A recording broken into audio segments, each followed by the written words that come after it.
Hello दोस्तों। तो आज सर्कुलर मोशन में हम बात करेंगे यूनिफॉर्म सर्कुलर मोशन और नॉन यूनिफॉर्म सर्कुलर मोशन के बारे में। हम ये जानेंगे कि यूनिफॉर्म सर्कुलर मोशन कब कहा जाएगा और नॉन यूनिफॉर्म सर्कुलर मोशन कब कहा जाएगा। ठीक है, हमें इस चीज़ के ऊपर डिस्कस करना है और ये जानना है कि इनकी कंडीशंस क्या होती हैं। ठीक है, तो चलिए बिना टाइम वेस्ट किए अपन शुरू करते हैं और सबसे पहले समझते हैं कि यूनिफॉर्म सर्कुलर मोशन होता क्या है। ठीक है, तो देखिए अगर हम समझें, हम सबसे पहले हेडिंग लिखें तो हम लिखेंगे uniform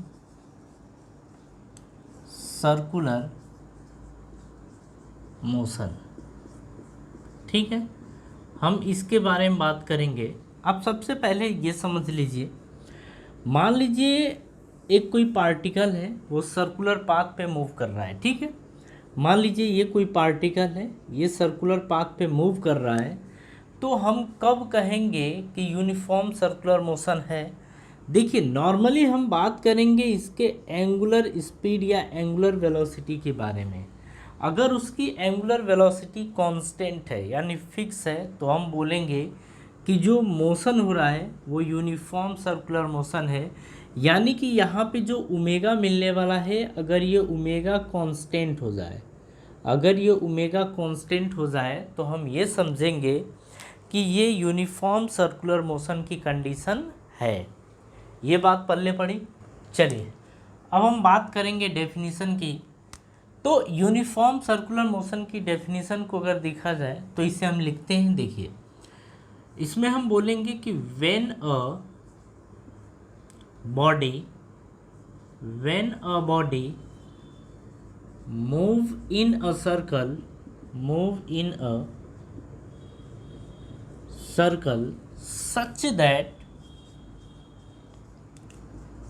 such that its speed always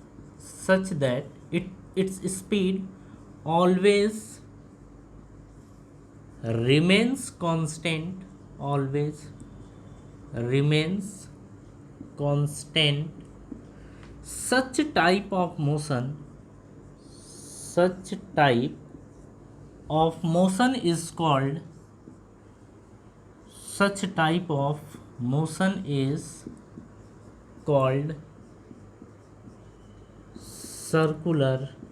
constant, such type of motion is called uniform circular motion.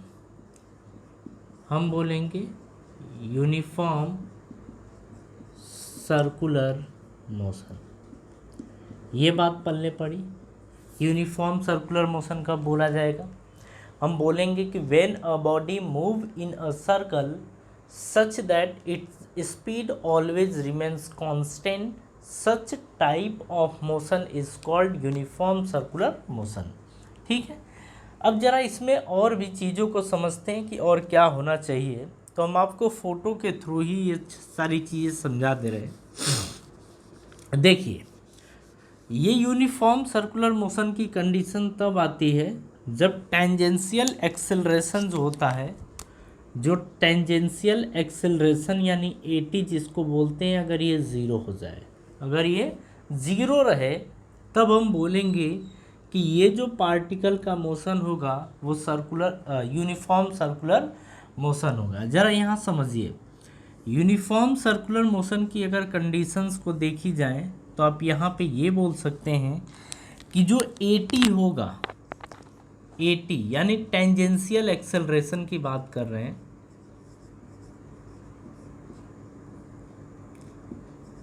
Tangential acceleration की बात कर रहे हैं, टेंजेंशियल एक्सेलरेशन ज़ीरो होना चाहिए। ये आपको बात अभी ध्यान में रखनी है, अभी हम प्रूव करेंगे इसे। तो अगर ये होता है कि टेंजेंशियल एक्सेलरेशन अगर ज़ीरो हो गया तो हम ये बोलेंगे कि जो नेट एक्सेलरेशन होगा वो किधर होगा? नेट एक्सेलरेशन जो होगा वो होगा टूवर्ड्स द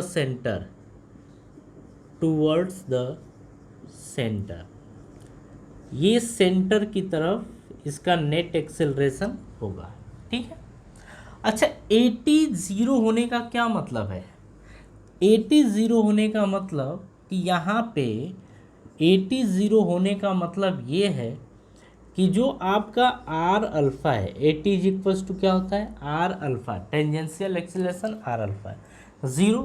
अच्छा, आर अल्फ़ा 0 होने का मतलब कि अल्फ़ा बराबर 0 अपॉन आर, यानी कि ये भी 0, यानी कि अल्फ़ा की वैल्यू क्या होती है 0। मतलब हम ये बोलेंगे कि यूनिफॉर्म सर्कुलर मोशन के केस में अल्फ़ा की वैल्यू क्या होती है 0। ज़रा इसको और अच्छे से लिखा जाए तो अल्फ़ा को हम लिख सकते हैं d omega by d t is equals to 0। और अगर किसी चीज़ का डिफरेंशिएशन, किसी भी फिजिकल क्वांटिटी का डिफरेंशिएशन 0 कब आता है, जब वो क्वांटिटी खुद कांस्टेंट हो, खुद क्या हो, कांस्टेंट हो। यानी कि 0 आने का मतलब यहाँ पे क्या है कि जो ओमेगा है, ओमेगा यहाँ पे क्या है, कांस्टेंट है। बात समझ में आ गई? तो ये तो बात समझ में आ गई जो चीज़ हम पहले ही जान चुके थे कि अगर यूनिफॉर्म सर्कुलर मोशन की अपन बात करना चाहते हैं तो उसमें जो आपका ओमेगा है वो ओमेगा कांस्टेंट होना चाहिए। ठीक है, ओमेगा कांस्टेंट कब होगा, जब आपका टेंजेंशियल एक्सेलरेशन क्या हो जाए, 0 हो जाए। ये आपको कुछ बात पल्ले पड़ी। अगर ये बात समझ में आ गई तो थोड़ी चर्चा अपन और कर लेते हैं। चलिए, अगर हम ए नेट की बात करें तो ए नेट अगर वेक्टर फॉर्म में लिखा जाए तो ये होता था a t vector plus a c vector, ऐसा कुछ होता था। अभी अभी हमने देखा कि ए नेट में जो ए टी है वो क्या है 0, मतलब सॉरी ए टी क्या है 0। तो जो ए नेट वेक्टर आएगा वो आखिर क्या आएगा, ए सी वेक्टर के बराबर ये आएगा। ठीक है, अब देखिए अगर हम ए सी की बात करें, अगर इसके मैग्नीट्यूड की बात करें तो ए नेट बराबर हम ए सी लिख सकते हैं। मतलब वेक्टर हमने हटा दिया, मॉड ले लिया, मॉड लेने के बाद आप डायरेक्ट ऐसे लिख सकते हैं। और जो इसकी वैल्यू आएगी वो ओमेगा स्क्वायर आर होगी, ओमेगा स्क्वायर आर। तो आपको ध्यान रखना है यहाँ पे कि जो ए सी है यानी सेंट्रीपिटल एक्सेलरेशन है उसकी वैल्यू क्या होती है, ओमेगा स्क्वायर आर होती है। ये तो हम पहले ही जान चुके हैं। ठीक है, तो यहाँ पे यानी कि यूनिफॉर्म सर्कुलर मोशन के केस में हम क्या देखेंगे कि जो ए नेट है वो ए सी के बराबर होगा और ए सी जो है वो ओमेगा स्क्वायर आर के बराबर होगा। बात ठीक है? चलिए, अगर ये जान पाए तो ज़रा इसके बारे में यानी ओमेगा स्क्वायर और आर के बारे में कुछ और भी चीज़ें जान लेते हैं। ठीक है, देखिए AC जो होता है इसको बोलते हैं सेंट्रीपिटल एक्सेलरेशन, या इसी को अपन नॉर्मल एक्सेलरेशन बोलते हैं। ठीक है, क्योंकि टेंजेंट से ये परपेंडिकुलर और सेंटर की तरफ होता है, इसीलिए इसे और भी नाम दे दिया जाता था नॉर्मल एक्सेलरेशन। ठीक है, अच्छा, इसे रेडियल एक्सेलरेशन भी बोला जाएगा। अब यहाँ पे ज़रा देखिए, हम बात कर रहे हैं अगर मान लीजिए ये सेंटर हो तो AC की जो डायरेक्शन होती है वो हमेशा सेंटर की तरफ ही होती है। ये आपका टेंजेंट है, ये इसके परपेंडिकुलर, तो इसको क्या बोला जाता है, नॉर्मल बोला जाता है। ठीक है, तो अब हम इसी की बात करते हैं ओमेगा स्क्वायर आर की। तो अगर हम ओमेगा स्क्वायर आर की बात करते हैं तो हम यहाँ पे ये बोलेंगे कि जो ओमेगा स्क्वायर आर है इसे हम सेंट्रीपिटल एक्सेलरेशन बोल सकते हैं। सेंट्रीपिटल एक्सेलरेशन इसका नाम है, आप ध्यान रखिएगा, इसको डिनोट कर सकते हैं AC से। अच्छा, जो सेंटर की तरफ लगा है उसे एक और नाम दे सकते हैं, नॉर्मल एक्सेलरेशन, नॉर्मल एक्सेलरेशन नाम दे सकते हैं। ये AN से रिप्रेजेंट कर सकते हैं इसे। अच्छा, इसी को अपन एक और चीज़ बोल सकते हैं जिसे बोलेंगे रेडियल एक्सेलरेशन, रेडियल एक्सेलरेशन, इसे अपन AR से डिनोट करेंगे। अच्छा, इसी को अपन बोलते हैं एक और वो नाम होता है सॉरी ये तो हो गया कि जो ओमेगा स्क्वायर आर है इसे हम सेंट्रीपिटल एक्सेलरेशन बोलते थे। इसी सेंट्रीपिटल एक्सेलरेशन को नॉर्मल एक्सेलरेशन भी बोल सकते हैं। इसी को हम रेडियल एक्सेलरेशन भी बोल सकते हैं, ठीक है। अच्छा, अगर इसकी डायरेक्शन देखी जाए कि सेंट्रीपिटल एक्सेलरेशन की डायरेक्शन क्या होती है, तो हम बोलेंगे always towards the centre, always towards the centre. मतलब इसकी जो डायरेक्शन होती है वो हमेशा किसकी तरफ होती है, सेंटर की तरफ होती है। बात समझ में आ गई।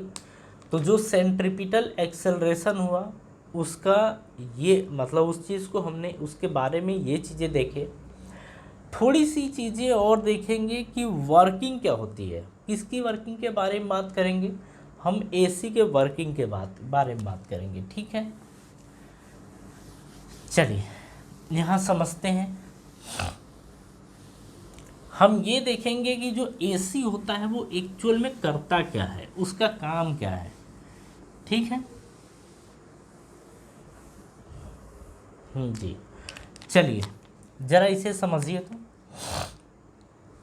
अगर हम यहाँ पे देखें तो हम लिखेंगे वर्किंग ऑफ एसी, ठीक है। मतलब ओमेगा स्क्वायर आर, ये इसके वर्किंग को देखा जाए। देखिए सबसे पहली बात ये हम बोलेंगे कि ये डायरेक्शन ऑफ वेलोसिटी यानी वेलोसिटी के डायरेक्शन को चेंज करता है। कौन, एसी यानी सेंट्रीपिटल एक्सेलरेशन। तो हम यहाँ पे बोलेंगे to change the direction of velocity, to change the direction of velocity, ये वेलोसिटी के डायरेक्शन को क्या करता है, चेंज करता है। एक बात तो ये हो गई। चलिए अगर AC बराबर हमने देखा ओमेगा स्क्वायर आर, तो यहाँ पे एक चीज़ और, मतलब ये ओमेगा स्क्वायर आर ये तो ठीक है एंगुलर फॉर्म में हो गया, लेकिन अगर इसको लीनियर फॉर्म में देखा जाए तो V इक्वल्स टू क्या होता है, आर ओमेगा। हमें यहाँ पे वेलोसिटी का फॉर्मेट लाना है, तो एक काम करते हैं, R से ऊपर नीचे मल्टीप्लाई करके देखते हैं।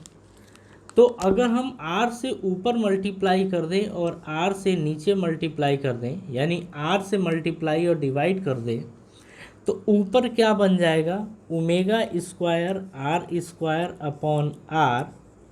अच्छा, इसे चाहें तो ओमेगा आर का होल स्क्वायर अपॉन आर लिख सकते हैं, ठीक है। और V इक्वल्स टू क्या होता है, आर ओमेगा या ओमेगा आर, तो इसकी जगह हम लिख सकते हैं V का स्क्वायर अपॉन आर, ठीक है। तो यानी कि हमें एक चीज़ यहाँ से एक चीज़ और पता चल गई कि जो सेंट्रीपिटल एक्सेलरेशन होता है उसे हम ओमेगा स्क्वायर आर लिख दें या V स्क्वायर बाई आर लिख दें, बोथ आर सेम, ठीक है। मतलब इसे हम ये लिख सकते हैं, तो इसे आप याद रखिएगा कि जो सेंट्रीपिटल एक्सेलरेशन होता है उसे ओमेगा स्क्वायर आर या V स्क्वायर बाई आर लिख सकते हैं, ठीक है। ये दोनों फॉर्मूले आप ध्यान रखिएगा। तो ये नॉर्मली बात हो रही थी यूनिफॉर्म सर्कुलर मोशन के बारे में, और यूनिफॉर्म सर्कुलर मोशन के बारे में इतनी इन्फॉर्मेशन आपको ध्यान फिलहाल रखना है, ठीक है।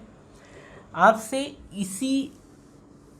इसी में पूछेगा, जो भी पूछना होगा एग्जामिनर को आपको इसी में से पूछेगा। यूनिफॉर्म सर्कुलर मोशन में बहुत ज़्यादा नहीं पढ़ना होता है, जो भी चीज़ें पढ़नी होती हैं हमें normally non uniform circular motion के अंदर ज़्यादातर पढ़नी होती है, ठीक है। तो अब हम बात करेंगे इसके बाद नॉन यूनिफॉर्म सर्कुलर मोशन के बारे में। हम ये जानेंगे कि नॉन यूनिफॉर्म सर्कुलर मोशन की कंडीशन कब आती है, ठीक है। अच्छा, ज़रा पानी पी लिया जाए।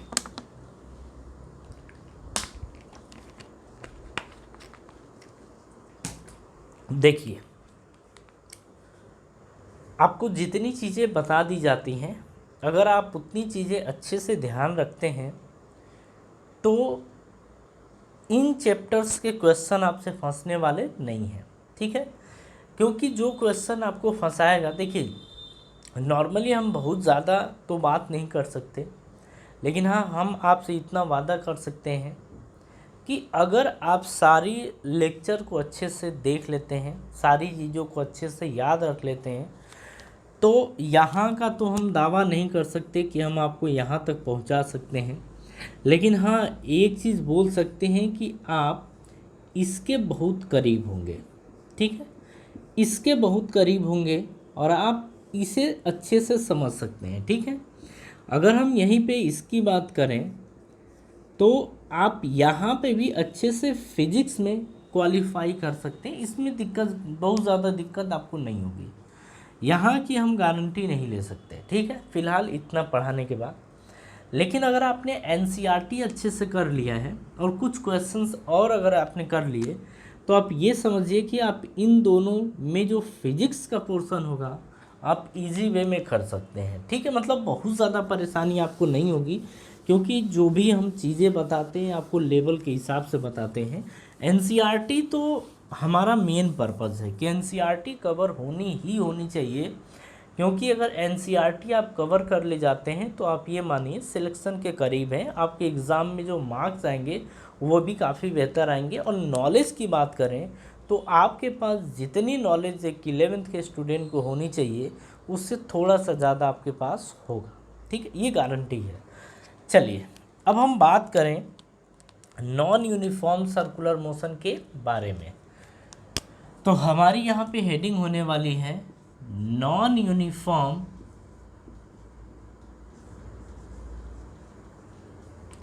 Circular motion. जरा अब इसे समझिए। नॉन यूनिफॉर्म सर्कुलर मोशन की अगर बात कर रहे हैं तो जैसे ये एक सर्कल है, इस सर्कुलर पाथ पे अगर कोई पार्टिकल मूव कर रहा है तो इस पार्टिकल को कब नॉन यूनिफॉर्म सर्कुलर मोशन की कब बोला जाएगा कि ये particle non uniform circular motion कर रहा है, कब ये बोलेंगे? तो देखिए, जो हम ओमेगा की बात किए थे यहाँ पे ना, अब ओमेगा कांस्टेंट नहीं होना चाहिए। यानी कि अगर ओमेगा कांस्टेंट नहीं होगा इसका मतलब कि यहाँ पे 80 आपका आएगा, मतलब 80 की वैल्यू 0 के बराबर अब आपकी होने वाली नहीं है। ठीक है, आपने देखा कि AC तो हमारा होगा ही होगा, मतलब हम सेंट्रीपिटल एक्सेलरेशन की बात कर रहे हैं, ये तो होगा ही होगा, मतलब इसकी वैल्यू अगर सर्कुलर मोशन हो रहा है तो इसकी वैल्यू तो 0 कभी होने वाली है ही नहीं। ठीक है, तो अगर ये चीज़ें हैं तो हम क्या बोल सकते हैं इसके बेस पे कि जो वेलोसिटी होगी, यानी हम एंगुलर वेलोसिटी की भी बात करें तो जो वेलोसिटी होगी वो चेंज होगी। ठीक है, अच्छा अगर इसमें हम डायरेक्शन की बात करें कि क्या डायरेक्शन चेंज होगी, हाँ डायरेक्शन भी चेंज होती है। अरे सर्कुलर मोशन है तो डायरेक्शन तो कॉन्टिन्यूसली चेंज होगी, उसमें तो कोई दो राय है नहीं। ठीक है, अच्छा इसके बेस पे आप क्या बता सकते हैं कि जो वेलोसिटी होगा उसका जो मैग्नीट्यूड होगा वो चेंज होगा, यानी कि 0 के बराबर नहीं होगा। अगर हम 80 की बात करें तो 80 भी 0 के बराबर नहीं होगा। और अगर हम 80 को क्या लिखते थे, आर अल्फ़ा, तो r alpha not equals to 0, तो यानी कि अल्फ़ा की बात करें तो अल्फ़ा भी 0 के बराबर नहीं होगा। और जब अल्फ़ा 0 के बराबर नहीं होगा तो हम बोलेंगे कि यहाँ पे जो ओमेगा होगा वो नॉट कांस्टेंट, यानी कांस्टेंट होने वाला नहीं है। ठीक है, अच्छा अगर ये चीज़ें हमें समझ में आ गई तो यहाँ से और भी बातें अपन कर सकते हैं, नेट एक्सेलरेशन के बारे में बात कर सकते हैं। तो ज़रा अब उन चीज़ों के बारे में भी अपन थोड़ी चर्चा करें। देखिए, हम यहाँ पे एक सर्कुलर पाथ ही बना रहे हैं।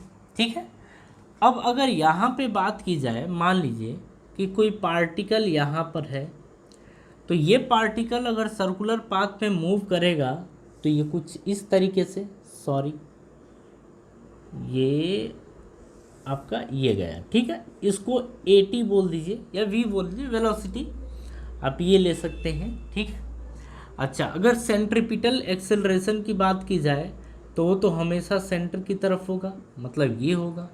ठीक है, तो ये AC हो गया आपका। अगर हम नेट एक्सेलरेशन की बात करें तो नेट एक्सेलरेशन हमारा होने वाला किधर है, तो नेट एक्सेलरेशन हमारा ये होने वाला है, यानी A नेट ये होने वाला है। ठीक, तो अगर नॉन यूनिफॉर्म सर्कुलर मोशन है तो वहाँ पे हम बोलेंगे जो A नेट आएगा, यानी A नेट वेक्टर आएगा, वो AT vector plus AC vector के बराबर होगा। ठीक है, ये तो वेक्टर फॉर्म में आ गया। लेकिन अगर इसके मैग्नीट्यूड की बात करें, यानी A नेट की बात करें, तो ये रूट में आएगा AT का स्क्वायर प्लस AC का स्क्वायर, ये आएगा। ठीक है, ज़रा इधर का पोर्शन हटाते हैं या यहीं पे लिख लेते हैं अपन, ये स्पेस है, इतने में काम चल जाएगा। ठीक, चलिए अब हम बात करने जा रहे हैं यहाँ पे कि AT और AC के प्लेस पे अगर वैल्यूज़ को पुट करें तो AT बराबर हमने देखा है कि R अल्फ़ा होता है। ठीक है, अच्छा AT को ही हम लिख सकते हैं dV/dt, dV/dt ये लिख सकते हैं। अच्छा अल्फ़ा को क्या लिख सकते थे, d⍵/dt, यानी V को, या फिर आप ऐसे बोल दें कि V को हम क्या लिख सकते हैं, V=R⍵ लिख सकते हैं। तो यहाँ पे आप लिख सकते हैं d/dt और ये लिख सकते हैं R⍵। ठीक है, ये तो बात हो गई AT की। अगर हम AC की बात करें तो AC को हम लिख सकते हैं ω²R, या इसे लिख सकते हैं V²/R। तो ये हो गया किसकी वैल्यू, तो AC के प्लेस पे हम ये दो वैल्यूज़ पुट कर सकते हैं और AT के प्लेस पे ये पुट कर सकते हैं, जैसा गिवन हो उसके हिसाब से हम पुट कर सकते हैं। ठीक है, चलिए अगर वैल्यूज़ को रखा जाए तो हम रखेंगे A नेट = रूट में AT के प्लेस पे आप पुट करिए। आप क्या पुट करना चाहते हैं, आप AT के प्लेस पे R अल्फ़ा पुट कर दीजिए, तो R अल्फ़ा का होल स्क्वायर। AC के प्लेस पे आप ω² R पुट कर लीजिए, तो इसका स्क्वायर ये हो जाएगा। या आप चाहें तो यहाँ पर पुट कर सकते हैं, यहाँ पे चाहें तो पुट कर सकते हैं AT के प्लेस पे आप dV/dt का होल स्क्वायर, और यहाँ पे आप पुट कर सकते हैं V²/R का होल स्क्वायर, आप ये पुट कर सकते हैं। ठीक है, तो A नेट के प्लेस पे आप चाहें तो अगर वेक्टर फॉर्म में होगा तो ऐसे लिख सकते हैं, स्केलर फॉर्म में आप ऐसे लिख सकते हैं, तो ये A नेट की वैल्यू हो सकती है। ठीक है, तो A नेट के बारे में ये बात हो गई। अगर हमसे अब पूछता है कि आप एंगल बताइए बिटवीन V वेक्टर, यानी कि वेलोसिटी, मतलब ये जो पार्टिकल के वेलोसिटी है, इस V और A नेट के बीच का एंगल बताइए। तो इन दोनों के बीच का एंगल अगर कभी पूछता है तो किस तरीके से एंगल बताएंगे, ज़रा उसको भी देख लिया जाए। तो देखिए, हम मान लेते हैं, हम पहले तो हेडिंग समझे ना, तो हम यहाँ पे बोलने वाले हैं angle between V vector and A net vector. ये एंगल बिटवीन ये and A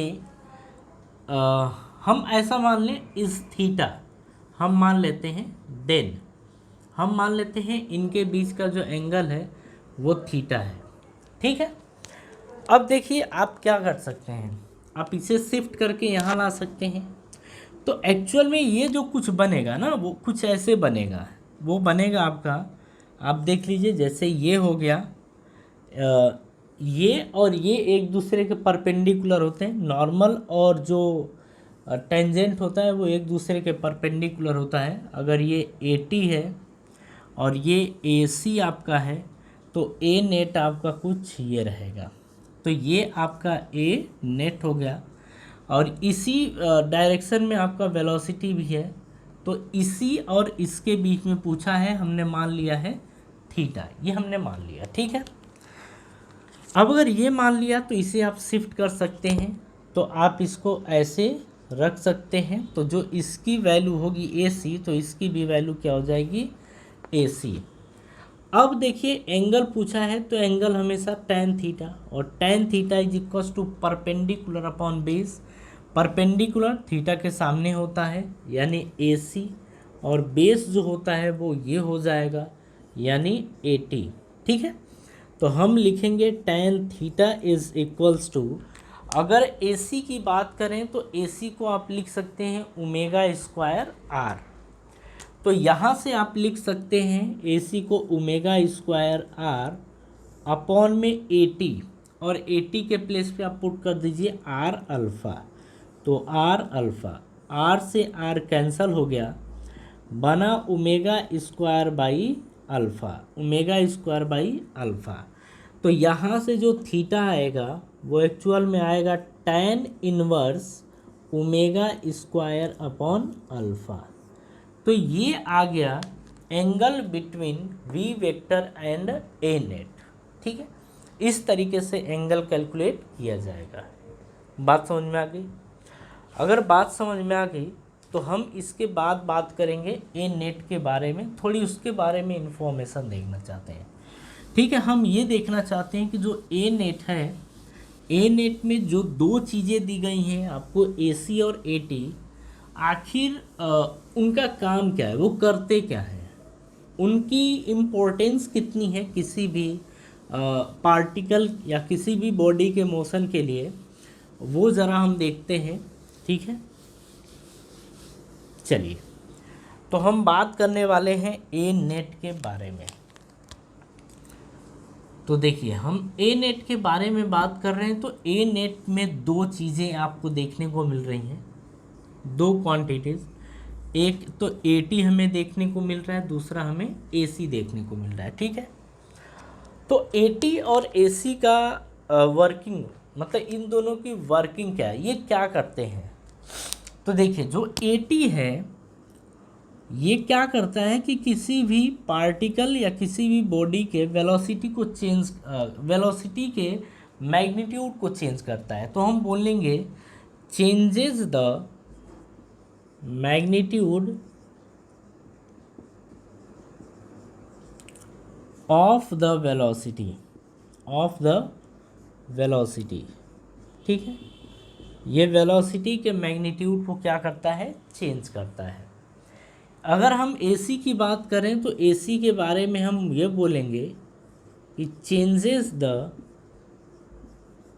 direction of velocity, ये वेलोसिटी की डायरेक्शन को चेंज करता है। अब इसी के बेस पे हमें ये देखने को मिलेगा कि यूनिफॉर्म मोशन की कंडीशन कब आती है और नॉन यूनिफॉर्म मोशन की कंडीशन कब आती है। तो अगर हम ये बोल दें पहले वाले में कि तुम भी ज़ीरो, मतलब हम ये बोल दें कि तुम भी ज़ीरो, यानी कि जो टेंजेंशियल एक्सेलरेशन है वो ज़ीरो हो जाए और जो AC है वो भी ज़ीरो हो जाए। तो अगर मान लीजिए कि AT क्या करता है, ये AT का मतलब टेंजेंशियल एक्सेलरेशन, ये लीनियर मोशन के लिए रिस्पॉन्सिबल होता है और ये होता है सर्कुलर मोशन के लिए। ठीक है, तो अगर ऐसी कंडीशन देखने को मिलती है तो रिज़ल्ट जो आएगा उस रिज़ल्ट में हम ये लिख सकते हैं कि एक तो यूनिफॉर्म मोशन होगा, एक तो यूनिफॉर्म मोशन होगा, क्योंकि जब एक्सेलरेशन है ही नहीं, यानी कि टेंजेंशियल एक्सेलरेशन का मतलब एक्सेलरेशन नहीं है। कौन सा एक्सेलरेशन नहीं है, लीनियर। तो जब लीनियर एक्सेलरेशन नहीं है तो यूनिफॉर्म मोशन होगा, और AC नहीं है यानी कि सर्कुलर सेंट्रीपिटल एक्सेलरेशन नहीं है, तो इसका मतलब कि सर्कुलर मोशन नहीं होगा, तो यानी कि क्या होगा, स्ट्रेट लाइन मोशन। तो हम बोलेंगे स्ट्रेट लाइन मोशन। तो यहाँ से बोलेंगे कि अगर AT और AC दोनों की वैल्यू ज़ीरो हो गई तो यूनिफॉर्म मोशन होगा और स्ट्रेट लाइन मोशन भी होगा। बात समझ में आ गई? अब ज़रा दूसरे को देखते हैं। मान लीजिए कि AT ज़ीरो हो जाए। ठीक है, मतलब हम बोल सकते हैं कि जो लीनियर एक्सेलरेशन है वो ज़ीरो हो जाए, लेकिन जो AC है यानी सेंट्रीपिटल एक्सेलरेशन वो ज़ीरो के बराबर नहीं है।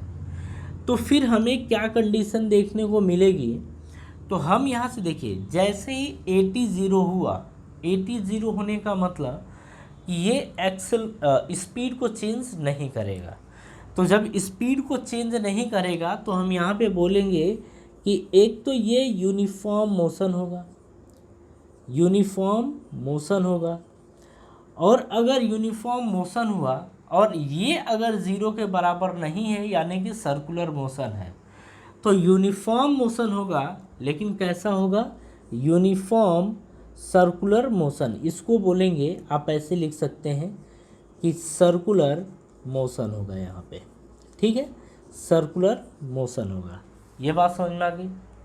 चलिए अब आगे की बात करते हैं, और आगे में ये देखेंगे कि एक ज़ीरो और दूसरा ज़ीरो के बराबर नहीं है, का मतलब हम ये बोलें कि अगर ये ज़ीरो के बराबर नहीं है और ये ज़ीरो के बराबर है, ठीक है, मतलब AC ज़ीरो है लेकिन AT ज़ीरो नहीं है। तो देखिए, जब हम लीनियर एक्सेलरेशन की बात कर रहे हैं, वो ज़ीरो नहीं है, तो यानी कि यहाँ पे नॉन यूनिफॉर्म मोशन है। तो हम इसको ऐसे लिख सकते हैं, नॉन यूनिफॉर्म मोशन, एक तो ये बोलेंगे। अच्छा, दूसरी बात, अगर AC की वैल्यू ज़ीरो है मतलब सर्कुलर मोशन नहीं है, तो सर्कुलर मोशन नहीं है तो मतलब स्ट्रेट लाइन मोशन है, स्ट्रेट लाइन मोशन है। ये बात ठीक है। तो ये 3 पॉइंट्स हो गए। अब 4th पॉइंट के लिए जगह नहीं बचा है तो अपन यही कर लेते हैं, ठीक है।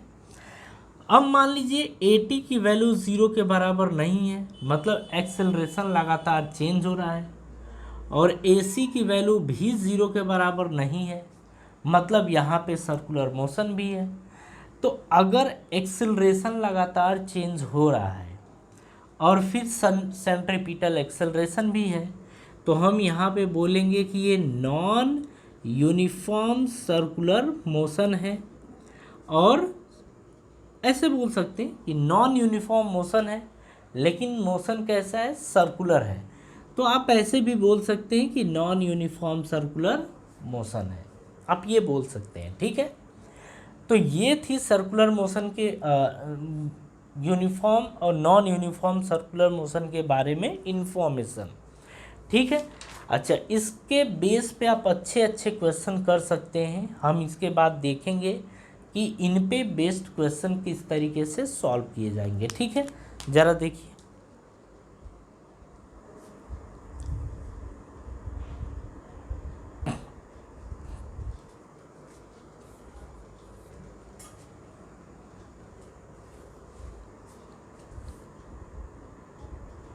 चलिए अब इसके आगे थोड़ी सी कुछ बातें और हैं, उसे भी देख लेते हैं, ठीक है।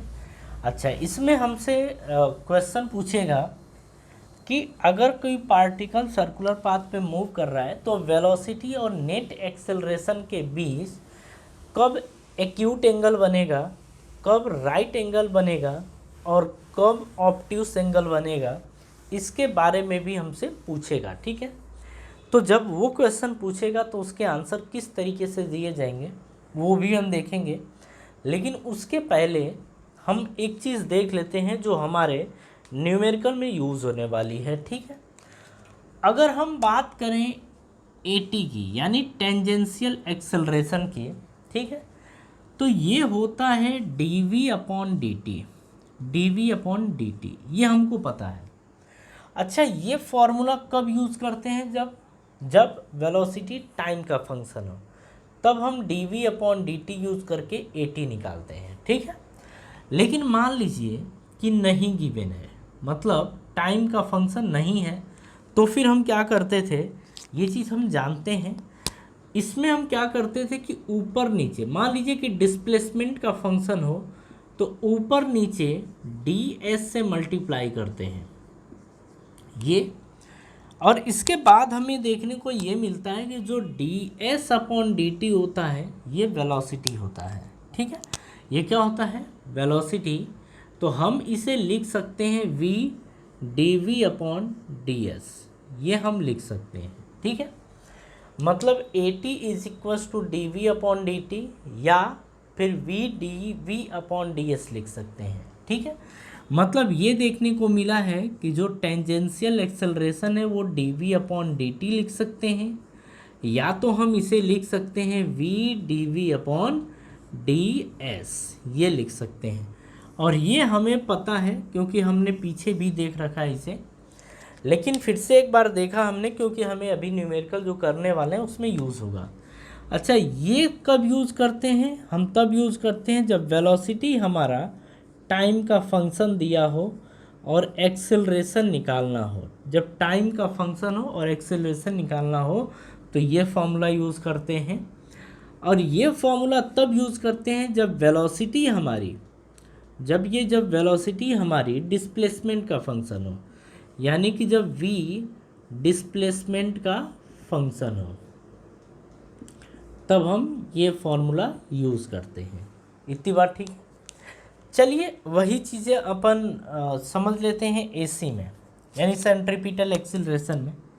अगर हम AC की बात करें तो हम d⍵/dt बोलेंगे, ठीक है, d⍵/dt बोलेंगे। और यहाँ पे हमें ये देखने को मिलेगा कि अगर ओमेगा टाइम का फंक्शन है तो इस तरीके से कैलकुलेट किया जाएगा, लेकिन अगर ओमेगा डिस्प्लेसमेंट यानी एंगुलर डिस्प्लेसमेंट का फंक्शन हो तो क्या करेंगे, तो यहाँ पे d⍵/dt ऊपर नीचे d थीटा यानी एंगुलर डिस्प्लेसमेंट से मल्टीप्लाई कर देंगे तो हमें यह देखने को मिलेगा कि जो d⍵/dt होता है वो एक्चुअल में ओमेगा होता है, ठीक है। तो फिर हम इसे लिख क्या सकते हैं, हम इसे लिख सकते हैं ओमेगा d⍵/d थीटा, ये लिख सकते हैं, ठीक है। तो इसके बेस पे हमें देखने को मिला कि AC बराबर d⍵/dt लिख सकते हैं, या फिर लिख सकते हैं ओमेगा d⍵/d थीटा, ठीक है, ये हम लिख सकते हैं। तो इसे ध्यान रखिएगा क्योंकि ये अभी न्यूमेरिकल में हमें ज़रूरत पड़ेगी इसकी, ठीक है। चलिए तो इसे हम हटाते हैं, इसे आप ध्यान रखेंगे। अब हम ये समझते हैं कि वेलोसिटी और नेट एक्सेलरेशन के बीच जो एंगल डिसाइड होगा वो किस तरीके से डिसाइड करते हैं, ठीक है। तो हम ज़रा इसमें इसे पढ़ते हैं, आप इसे ज़रा ध्यान से सुनिएगा और हो सके तो कॉपी पे लिख लीजिएगा अगर आप कॉपी बना रहे हो तो देखिए हम इसे समझते हैं। यहाँ पे ये बोला गया है कि find the angle made by the net acceleration vector with velocity if in case first the speed is in decreasing, second case की बात कर रहा है when the speed is increasing, ठीक है। आगे बोल रहा है हमसे कि comment whether it is acute, obtuse और राइट एंगल, ठीक है, ये हमसे बोल रहा है। तो ज़रा यहाँ पे ध्यान से समझिएगा, ठीक है, ज़रा ध्यान से समझिएगा। हमसे ज़्यादा कुछ नहीं बोला है, एक्यूट और ऑब्ट्यूस के बारे में पूछा है। तो हम हम 3 फोटो बनाते हैं, ठीक है, आप तीनों को ध्यान से देखिए। एक फ़ोटो तो ये रहा, दूसरा फ़ोटो ये रहा, क्योंकि 3 ही एंगल के बारे में पूछा है तो हम 3 ही के बारे में बात करेंगे। चलिए, इसमें बोला है कि फर्स्ट वाले में आपकी स्पीड क्या हो रही है, स्पीड आपकी डिक्रीज कर रही है।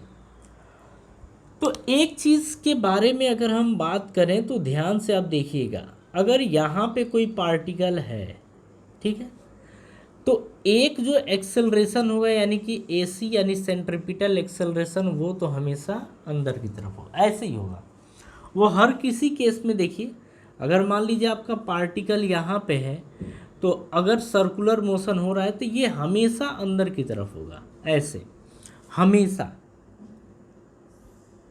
ये ऐसे ही होगा। तो एक चीज़ के बारे में तो चिंता करने की ज़रूरत है ही नहीं। अब हम AT के बारे में देखते हैं। हमसे बोल रहा है कि जो वेलोसिटी है वो इंक्रीज कर रहा है, यानी कि वेलोसिटी इंक्रीजेस। अच्छा, वेलोसिटी डिक्रीजेस। तो वेलोसिटी कब डिक्रीज करती है? जब एक्सेलरेशन नहीं रिटार्डेशन होता है। तो अगर मान लीजिए कि ये पार्टिकल इस डायरेक्शन में मूव कर रहा था, मतलब इसकी वेलोसिटी इधर थी, तो इसकी स्पीड कब डिक्रीज करेगी? जब एक्सेलरेशन पीछे की तरफ लगे, जब एक्सेलरेशन पीछे की तरफ लगे। ये एक्सेलरेशन आपका AT होगा, टेंजेंशियल एक्सेलरेशन, ठीक है।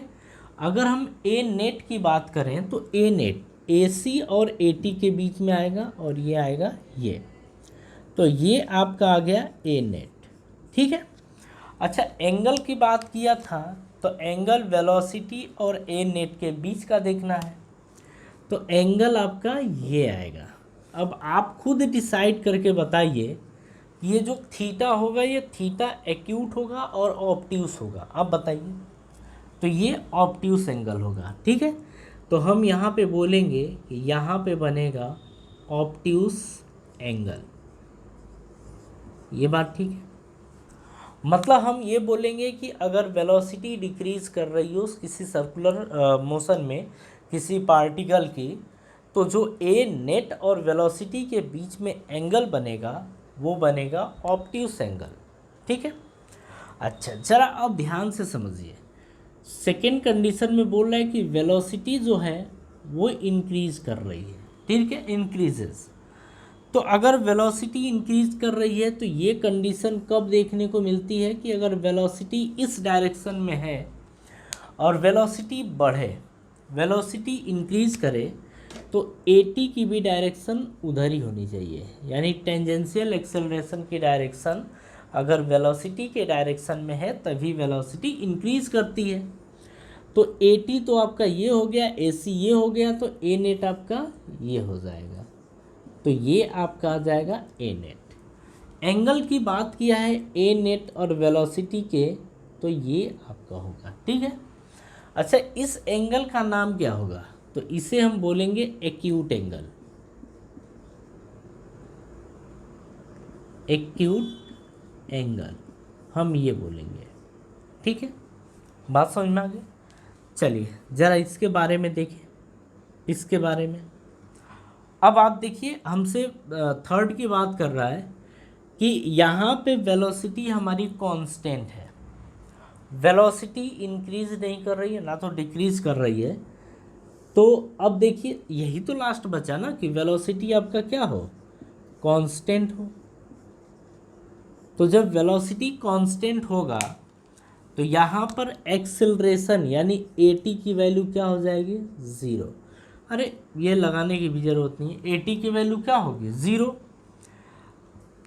तो वेलोसिटी, अच्छा नेट की बात करें तो नेट फिर किधर आएगा? इधर ही आएगा, क्योंकि ये तो 0 है, तो नेट एक्सेलरेशन किधर आएगा? इधर ही आएगा, ठीक है। ए नेट और वेलोसिटी के बीच का एंगल क्या होगा? 90 डिग्री।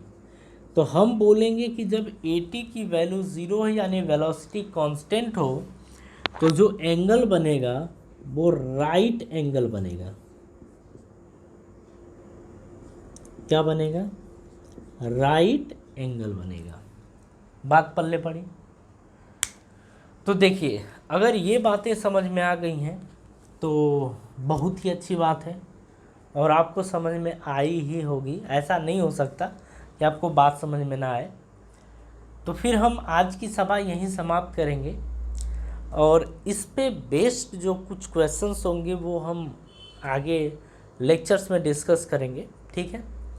तो एक काम आप और करिएगा, अगर आपको लेक्चर समझ में आता है, जब भी आप देखें अगर आपको लेक्चर समझ में आए, लाइक ज़रूर करिएगा और कमेंट भी करिएगा कि आपको कैसा लगा, ठीक है। तो चलिए, अब हम मिलते हैं नेक्स्ट लेक्चर में, नेक्स्ट वीडियो में नए टॉपिक के साथ। तो थैंक यू।